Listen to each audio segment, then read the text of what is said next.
So today I am going to talk about my experience having long COVID. I know this is not my usual content. I will try not to ramble as much, but I felt like I had a lot of things that I wanted to get off my chest. There's a lot of articles that I've been reading, and I feel like they don't really touch on long COVID for people who look like me. So I figure why not share my experience?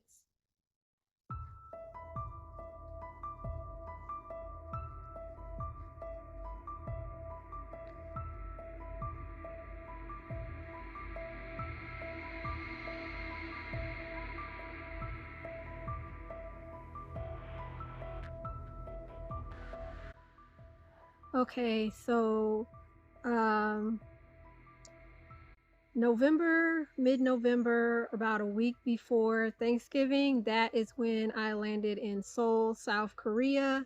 And because of the pollution from factories, my students kept telling me, "Do you have a mask? Do you have a mask?" So by mid-December, I started wearing face masks because it's just part of the culture in Korea. It's just what you do to protect yourself.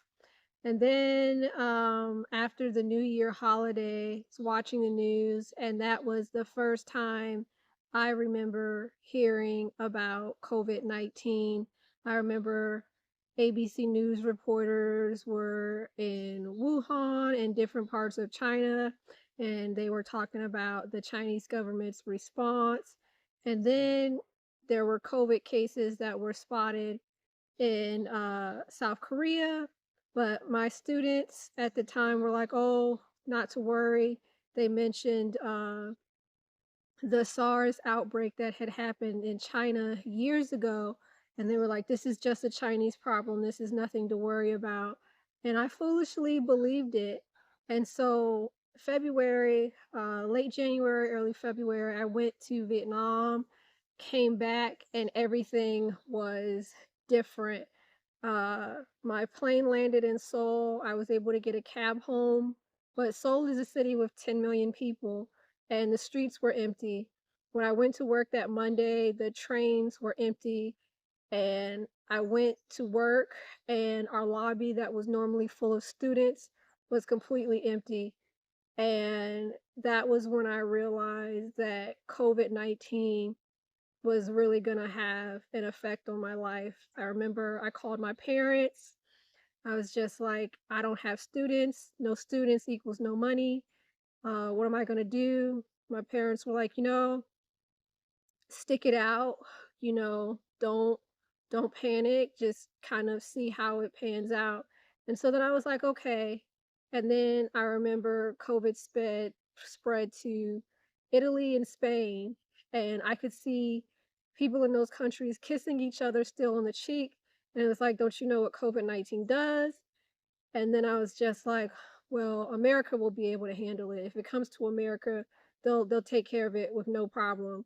And then in March, the US government shut everything down, and I watched in horror as Americans, people just started dropping like flies, and I could not understand anything that was happening in the country.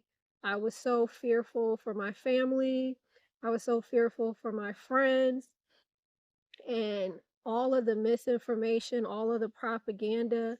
Like, I could not believe in 2020 that people had started killing each other over wearing a face mask. And even now, like, I still wear a face mask everywhere I go, and I know that my situation is different, but for me, it's just like I came back to the United States at the end of May in 2021, and as far as I was concerned, I never saw anything, whether Trump was president or whether Biden was president, I never saw anything in their handling of the COVID-19 pandemic, which is still ongoing, even though it's not talked about it like it is. I have never seen anything that they did that even remotely models what they were doing to mitigate the spread in South Korea. So when I go out, I always wear a mask. I came back here. I had such a hard time adjusting. I got turned away from a vaccine station because I didn't have a Maryland ID. Uh, an Ethiopian man at a pharmacy took pity on me and was like, I don't need to show my ID. He gave me a vaccine. And so I was vaccinated back in the United States, but living like a hermit because I was afraid of catching COVID-19. And as far as I was concerned, there hadn't been enough proof with the vaccines to prove that getting vaccinated meant that you weren't going to catch COVID. So I got my third vaccine shot at the end of December. And then in the fall of 2022, when they started talking about, oh, we need another booster shot, I chose not to get the booster because for me personally, I realized that the third vaccine had completely ruined my menstrual cycle. I had spent the majority of my life having menstrual cycles with no pain, no cramping. I used to have a tiny sized bottle of Tylenol that would last me for over a year because headaches were not common for me and menstrual cramps were not common for me. But after the third vaccine, that's when I noticed that I was starting to have problems. So I didn't get the fourth vaccine. And a few months later, in November, that's when I tested positive for COVID-19. I remember being so angry. I was angry for at least about a year. I was extremely angry at my family because I was living like a hermit and there was no other place I could go for financial reasons. I came back to the United States. I couldn't get a job. Um, I didn't feel like socializing. I had been saying no to invitations to hang out with my friends just because I was just like, I could see the crowds of people going out and hanging out in 2021 and 2022. And it was just like, okay, the news is not reporting COVID-19 deaths anymore, but I was still researching it. And I was just like, there is nothing, absolutely nothing that says it's safe to be out without a mask and hanging out like it's 2019 again. So I got COVID in November. I got an invite to hang out with a friend, went and got a test for another COVID test in December, was still testing positive. So I used that as an excuse to not hang out, even though I really didn't want to hang out, especially since I had already gotten COVID. Um, my time of having COVID was like a blur. I just remember feeling really weak and drained and tired. And I can definitely say, looking back on that time, I should have rested. But I remember watching Andrew Cuomo on CNN when he had gotten COVID. And he just said that when you feel tired, you just have to push through. If you feel yourself feeling faint, you just got to push through. So I was exercising, I was lifting weights. When I felt tired, I was like, okay, I just have to push through. And I think doing that and not resting when I should have is probably what tilted me more so towards developing long COVID. January, I felt fine.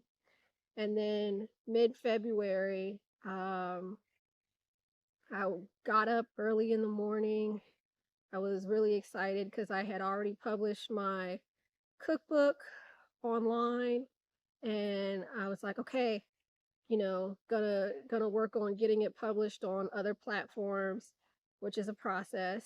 And so I got up really early before 7 o'clock in the morning and I hopped in the shower and I felt fine before I got in the shower, but at some point being in the shower, I suddenly got really dizzy and lightheaded. But after that, that is when I started having the worst chest pains, just shooting pain throughout my body that felt like a bee was stinging me repeatedly that I had never ever had in my life.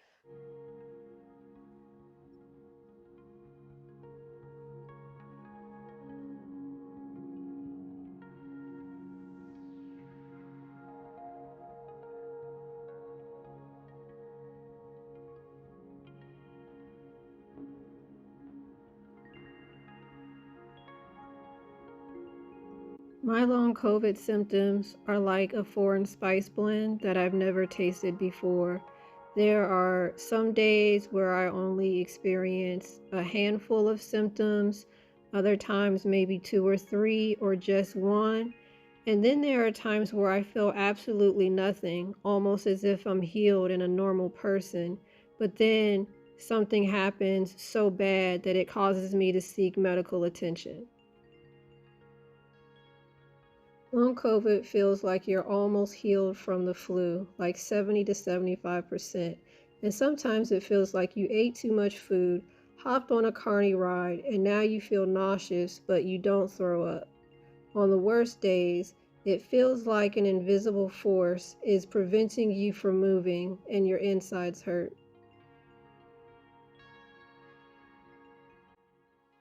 I got official confirmation that I had long COVID during an eye exercise at a physical therapy session. I was following the movement of the therapist's finger with my eyes. The intern was standing next to her taking notes. "Do you see it?" she asked the intern. A few seconds passed, and the intern was like, "Oh, yeah," takes more notes.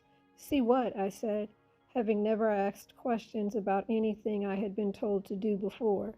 "Oh," the therapist explained. "For patients with long COVID, their eyes shake." She called it eye strain. I had a mini meltdown. I don't know why. I had signed myself up for the long COVID clinic. I guess I was just in denial about what was happening to me. I was in physical therapy for like a month and a half. The first two sessions of physical therapy, the next day I went home and crashed. Like I could not get out of bed, slept the entire time. So the physical therapist, shortened my workouts and made them not as strenuous, just to kind of like pace, I guess for pacing reasons or whatever. And so I did physical therapy. I had a cardiologist appointment, and she was probably the best doctor that I've seen in all of this. She took me seriously. She listened to what I had to say, and she spent more time with me than any doctor has ever done. And so she had me fitted with a heart monitor. I wore that for 2 weeks. And then I had a follow up appointment with the cardiologist, and the the results from the heart monitor showed that I had an irregular heartbeat, but it was not life threatening. So, but I was still having like really bad chest pain. I could not go to sleep. And I'm not a crier, but I spent many nights crying because the pain in my chest was so bad.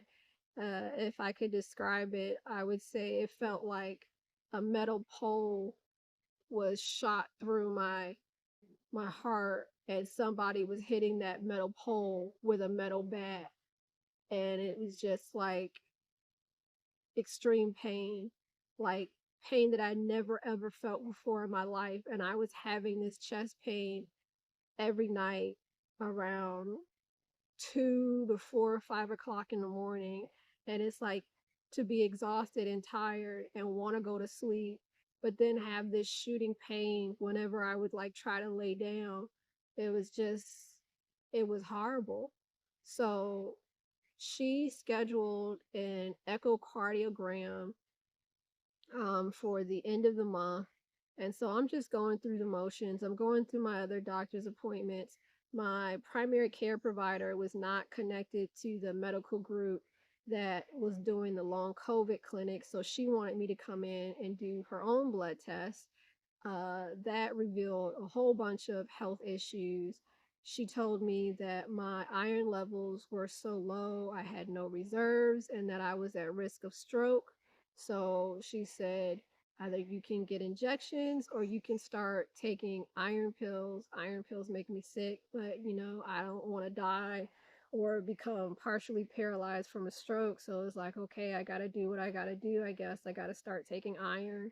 She also put me on vitamin D, and the vitamin D helped with the dizziness. It didn't fully go away, but that definitely helped with some of my symptoms. And so I'm going to doctor's appointments, just going through the motions. My insurance is paying for everything. I never thought I was going to have a problem. And then, literally 2 days before I was scheduled to have the echocardiogram, I get a letter in the mail saying that they need to delay this decision to cover it. And the reason for the delay was that they didn't have my medical records. So I was like, oh, this is no problem. And so I go through the process of getting my medical records from the cardiologist's office. I talk to representatives at my insurance company, Aetna Better Health of Maryland, and uh, I'm thinking everything's gonna be fine. I submit the documentation, and I'm just like, oh, they just need to see my medical records. Here they go. I even provided my medical records from my primary care provider so they can see my blood test results, so they can see I'm sick. I wasn't sick before. I had a physical done before I got COVID, so it's like you can see the difference in the blood test results. You can see, like, I need this. So I submit the medical records, and then like a week later, I get no, 2 weeks later, I get the shock of my life, and these two doctors signed off stating that the echocardiogram was being denied because it was not medically necessary. And the crazy thing about it is, it's like I provided them with government research based on people who have long COVID. So I gave them documentation from the National Institute of Health, the VA. Uh, I gave them so much stuff that there's like no reason that they could possibly say no. COVID-19 is, still noise pollution. COVID-19 is still, um, a new virus that doctors are still trying to figure out. So I'm like, let me just provide them, because I'm seeing news reports that say, oh, even doctors don't even understand, or they're not sure how to treat long COVID.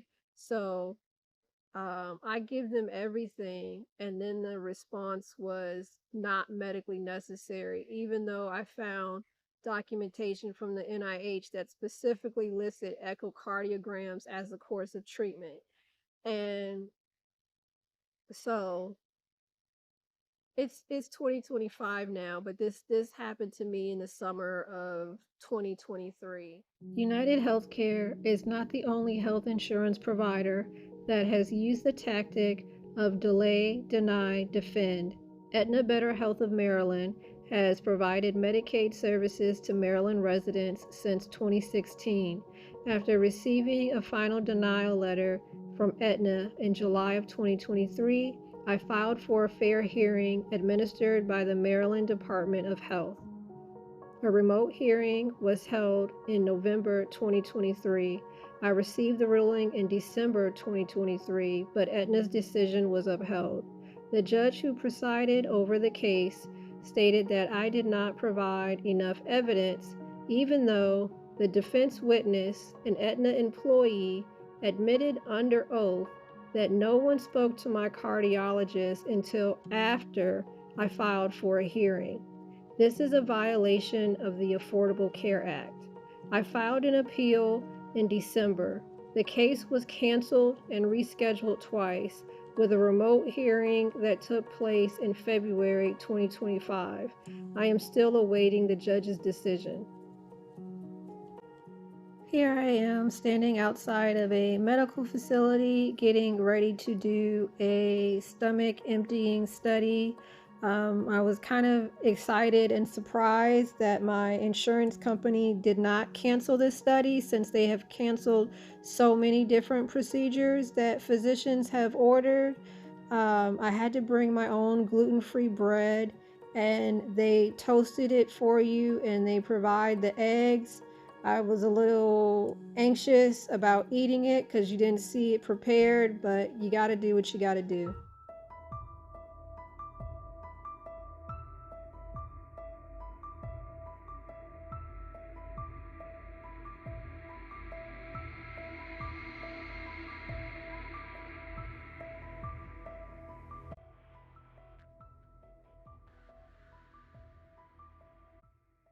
Since I've gotten the denial for the echocardiogram, I have received one, two, three, about four, three or four more denial letters from Aetna about treatments that they don't want to cover or medications that doctors who have been treating me for months and years prescribed that they just suddenly decide they don't want to cover.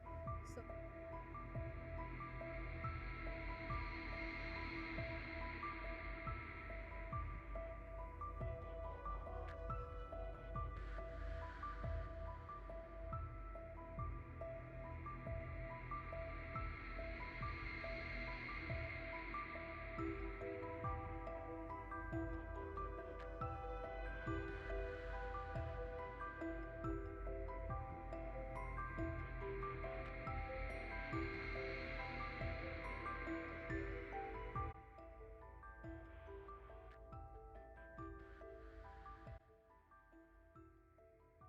and so I initially got referred to four MedStar physicians. I found a neurologist under MedStar who did accept my insurance. She was a black woman that I was driving an hour and 15 minutes in one way to see just because I know about racial bias in medicine. I don't want to be discriminated against. And so I'm not thinking that somebody black is going to have any prejudice towards me. And aside from my emergency room experience and the first time I went for a colonoscopy, I never had any issues with the physicians that I was seeing. Like, they really seemed like they were taking me seriously and like they were listening to me. Like, all in all, total out of for MedStar, I saw seven different physicians for various health issues that had come up since I had gotten COVID-19.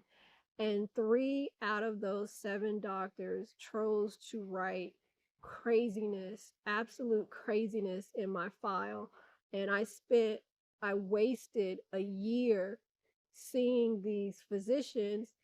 And had I not gone to therapy to try to cope with the things that I got diagnosed with, uh, and been told you need to file for disability because you're disabled, and that means you need to get your medical records and that we can help you with that. Like, had I not requested my medical records, I would have no idea what those physicians really thought of me. I had no idea until I got my medical records and saw the neurologist put in my medical records that I get blackout drunk. And I know, because I've described my brain fog and my fatigue as blacking out, that that's not anything remotely near what I said. And I'm in my 40s. I'm sick. Why would I be drinking alcohol like that? Like, even before I got COVID, I wasn't drinking like that. Like, it didn't make any sense. And it's just like, I think about those times where it's like, if you were driving an hour and 15 minutes to see a specialist, she's having me do tests. She ordered me a brain MRI.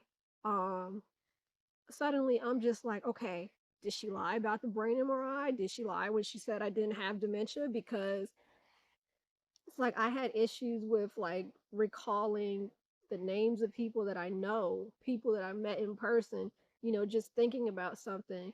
And it's like, okay, when I would say yes to go into an event, it's like, okay, let me repeat names in my head so I don't have, a brain fog moment where I don't remember. So then I'm like, okay, did she lie? Then the rheumatologist put that I have a history of multiple miscarriages. I've never been pregnant in my life. So, in order to have a miscarriage, you have to have been pregnant. And when you do your intake paperwork, they ask you, have you ever been pregnant? I have always checked no or not applicable. Um, so it's like, the stereotypes. I'm a black woman. I am single. I am unmarried. I am on Medicaid. And I happen to be sick. Like the pain that I'm in, like the rheumatologist referred me to a pain clinic that diagnosed me with fibromyalgia. She sees that I've gotten a positive ANA, and that's what she does. I had to find other doctors basically for these specialists because I didn't trust going to MedStar. And the sad thing is that not one doctor told me that any of this was in my file. I say all of this to say if you are sick and you are having serious health issues, even if you think you have a great relationship with your doctor, I thought I had a great relationship with the ones that I was seeing, get your medical records because that'll tell you. I mean that'll tell you point blank exactly what they think of you. And I think the most frustrating thing is a doctor that I saw once via telehealth wrote that I drink 2 bottles of wine a day, and they never removed it. They never called me back. I called their office several times to complain to have it removed. And it's like these doctors are still working, they're still seeing patients. And I complained as high as you can go to the federal level. And I basically got told that they're not going to investigate, but they're going to provide guidance on how to remove it. They know how to remove that stuff from my file. So it's like the federal government basically said they don't care. And the head of the medical group never responded to my complaint. So it's like America is not the country to be sick in. I live in a blue state. This is Maryland, and this is what happened to me. And it's crazy because the level of pain that I'm in, the symptoms that I have, and the medications that I've been prescribed, it's like there's no way somebody can fake that. And so for them to do what they did and possibly still be doing to other people, other unsuspecting patients, is crazy.